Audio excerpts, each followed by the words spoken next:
Geography has made us neighbors. History has made us friends. Economics has made us partners. And necessity has made us allies. Those whom nature has so joined together, let no man put asunder.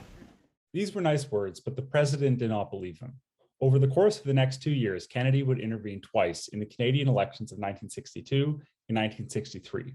In the second year, he was successful because the party he backed, the Liberal Party, entered government and Lester Pearson became prime minister. My research is about cases like this. I want to explain what happens after a foreign electoral intervention. When people hear this topic, they think of Donald Trump and Russia, but in reality, foreign intervention is as old as democracy.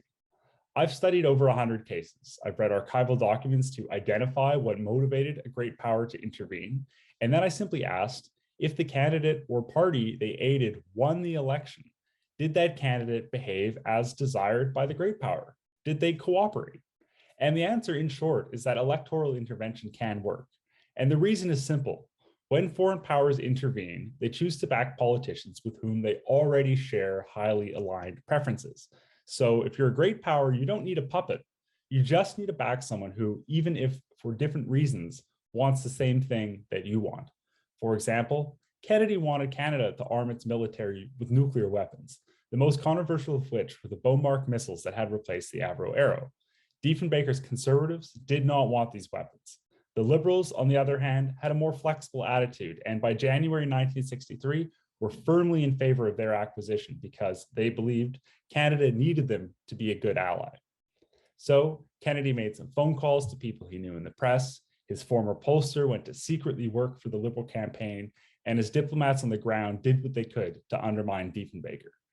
After the Liberals won a minority, Lester Pearson immediately agreed to accept these weapons. Still, there was one problem. The Liberal government was 4 seats short of a majority, so there was a chance that other parties in Parliament, veto players, could force a vote to prevent acquisition. And that's exactly what Tommy Douglas of the NDP tried to do.